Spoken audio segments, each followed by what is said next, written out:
সবাইকে অনেক অনেক ধন্যবাদ। হসপিটাল ওয়েসে আপনাদেরকে স্বাগতম।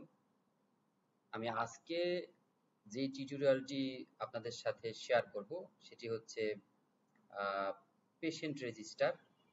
এর মানে একজন পেশেন্টের সকল হিস্ট্রি আমরা আসলে তার যেখান থেকে পাবো সেটা হচ্ছে আমরা হসপিটাল মডিউলে যাব। হসপিটাল মডিউলে গিয়ে এখান থেকে পেশেন্ট নামে যে মেনু আছে, পেশেন্ট মেনুতে গিয়ে আমরা পেশেন্ট রেজিস্টার পাবো। তো এরকম দেখতে হবে পেশেন্ট রেজিস্টার, যেটা বাম পাশে যে কোনো একটা পেশেন্ট এখানে ভিতরে আছে।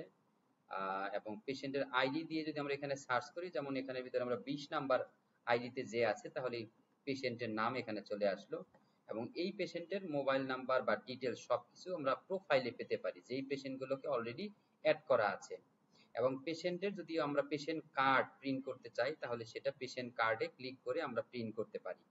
এটা বিভিন্ন প্রতিষ্ঠানে বিভিন্ন রকমের ফরম্যাটে এরকম পেশেন্ট কার্ড হইতে পারে। এখানে প্রিন্ট বাটনে ক্লিক করে দেন এটা কার্ডটা প্রিন্ট করে দিতে হয়।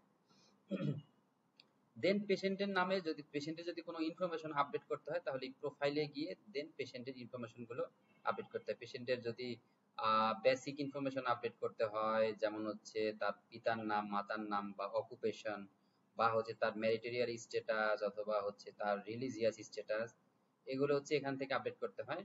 এবং তার অ্যাড্রেস যদি চেঞ্জ করতে হয়, এখান থেকে করতে হবে। ইমেইল এবং হচ্ছে গার্ডিয়ানের information, guardian name, mobile number, তার অকুপেশন, অ্যাড্রেস এবং রিলেশনশিপ, এই ইনফরমেশন গুলো মূলত আমাদের এখান থেকে চেঞ্জ করতে হয়। যেমন এখানে আমরা ব্রাদার দিয়ে দিলাম, আর এখানের ভিতরে গার্ডিয়ানের নেম দিয়ে দিলাম কামাল এবং গার্ডিয়ানের মোবাইল নাম্বার, এটা দিয়ে আমরা এখানের ভিতরে আপডেট দিতে পারি। তাহলে এটা গার্ডিয়ানের ইনফরমেশনটা আপডেট হয়ে গেল।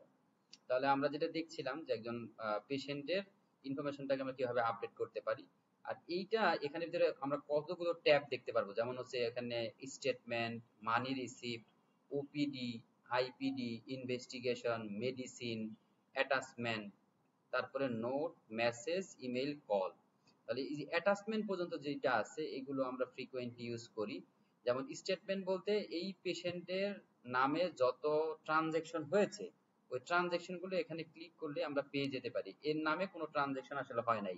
টেস্ট পেশেন্ট নাম্বার কি বলে 20, তো এর জন্য আসলে কোনো ট্রানজ্যাকশন হয় নাই, কোনো ধরনের কোনো মানি রিসিপ্টও নাই, আর কোনো আইপিডিও নাই, ওপিডিও নাই বা ইনভেস্টিগেশন নাই। আমরা যদি কোনো একটা এন্ট্রি তার নামে দেই, তাহলে দেখবো যে এখানের ভিতরে ওই ইনফরমেশনটা চলে আসবে। তো আমরা যদি এখান থেকে তার নামে, যেমন আমরা কোনো একটা ওপিডি বিল করি তার নামে, যেমন পেশেন্টের আইডি হচ্ছে আমাদের সরি, এই ডাক্তার দেখাবো, আমরা পেশেন্ট আইডি বললাম 20, তাহলে অটোমেটিক এখানে পেশেন্টের ইনফরমেশনটা এখানে চলে আসবে, চলে আসছে ইনফরমেশনটা। এবং আমরা এখানের ভিতরে যেটা করব, নিউ হিসেবে অ্যাড করব এবং হচ্ছে এখানের ভিতরে যদি সেভ এন্ড প্রিন্ট দেই, তাহলে আমাদের এই পেশেন্টটার নামে বিল হয়ে গেল। আমরা যদি এখানের ভিতরে গিয়ে দেখি যে আমাদের এখানে ওপিডিতে কোনো কিছু আসে কিনা, এই যে ওপিডিতে কিন্তু চলে আসলো। সো আমরা পেশেন্ট রেজিস্টার থেকে আসলে আমরা সবগুলো ইনফরমেশন এখান থেকে পাই।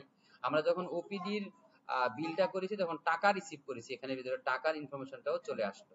যেমন 200 টাকা আমরা রিসিভ করেছি। এই মানি রিসিপ্টটা যদি আমাদের আবার প্রিন্ট করতে হয়, এখান থেকে আমরা মানি রিসিপ্টটা আবার প্রিন্ট করে দিয়ে দিতে পারি পেশেন্টকে। আর যদি বিলটা প্রিন্ট করতে হয়, তাহলে হচ্ছে কি আমাদের যেই ওপিডি বিল আছে, এই ওপিডি বিলটা প্রিন্ট করে আমরা পেশেন্টকে আবার দিয়ে দিতে পারি। তাহলে পেশেন্টের সকল যে ইনফরমেশন আছে, এটা যদি আমরা ফার্মেসি থেকে কোনো বিল তৈরি করি, তাহলে এটা মেডিসিনের ভিতরে চলে আসবে।